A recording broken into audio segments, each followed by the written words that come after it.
बोध कथा का तात्पर्य एवं महत्व।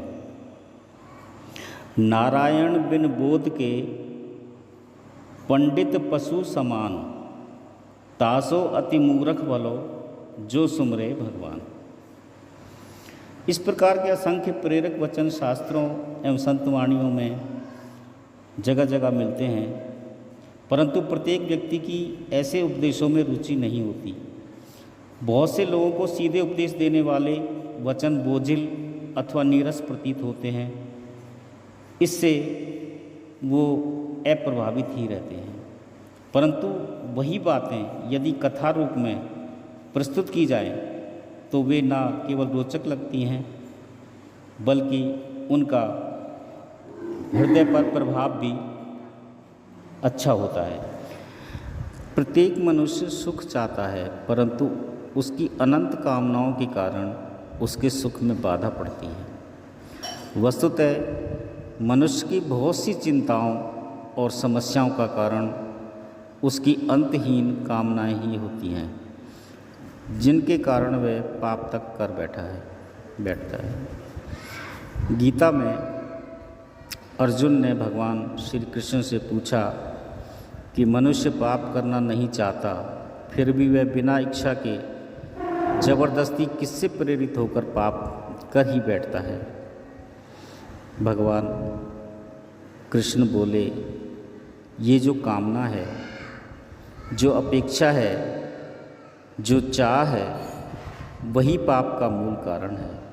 कामना के पूरा ना होने पर क्रोध आता है और क्रोध में पाप हो जाता है। जितने भोग भोगते जाओगे वह बढ़ते जाएंगे। ये शत्रु हैं, इनको बढ़ाने का प्रयास मत करो। रत्नाकर नामक दस्यु ने नाना प्रकार की कामनाओं के वशीभूत होकर ही निंदित वृत्ति को अपनाया था तथा वह डाका डालने जैसा काम करता था। उसको देवऋषि नारद ने जब बोध कराया, तो वह राम नाम का आश्रय लेकर दस्युवृत्ति छोड़ वाल्मीकि बन गया और उन महर्षि वाल्मीकि ने आदि काव्य रामायण का प्रणयन किया। कई बार हम निरर्थक एवं अंतहीन कामनाओं के कारण अनावश्यक चिंताओं और तनाव से घिर जाते हैं, जबकि कामनाओं को त्याग कर हम सहज ही उनसे मुक्त हो सकते हैं।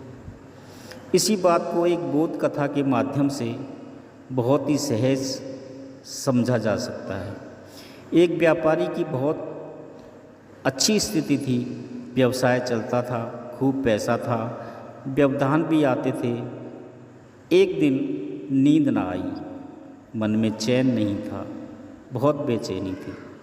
पत्नी ने सब देखा तो पूछा, क्या बात है? तो बहुत पूछने पर भी कुछ बताया नहीं। दूसरे दिन भी उसकी यही हालत थी। तब पत्नी ने जिद की और कहा, आपको बताना होगा। तब व्यापारी ने कहा, ये मत पूछो, अगर तुम सुनोगी तो तुम्हारी भी मेरी जैसी हालत हो जाएगी। परंतु पत्नी के विशेष आग्रह करने पर उसने कहा कि एक दिन मेरे मन में आया कि यदि सारा काम बंद हो जाए तो अपनी स्थिति क्या रहेगी। तब मैंने सब हिसाब लगाकर देख लिया कि अगर आज व्यवसाय बंद हो जाए तो 9 पीढ़ी तक का काम चलाने लायक धन होगा, परंतु इसके बाद कुछ नहीं रहेगा। तब बच्चे क्या खाएंगे, फिर कैसे काम चलेगा? ये सोचकर मैं व्यथित हो गया हूँ, मुझे चिंता हो रही है। पत्नी बुद्धिमती थी, बोली, ठीक है, अभी चिंता मत करो, कल एक संत के पास चलेंगे, उनसे अपनी समस्या का हल पूछ लेंगे, आज सो जाओ। पत्नी ने उन्हें किसी तरह सुला दिया। अगले दिन जब वे गाड़ी में बैठने लगे तो पत्नी महात्मा जी को देने के लिए गाड़ी में अन्न फल आदि सामान रखने लगी। ये देखकर पति ने कहा, ये क्यों रखवा रही हो? ये सब तो मैंने कल हिसाब में जोड़ा ही नहीं। पत्नी ने कहा, चलो रोज़ रोज़ जाना नहीं है, बस आज ही ले चलना है। तो व्यापारी मान गया। संत के आश्रम में पहुँचे।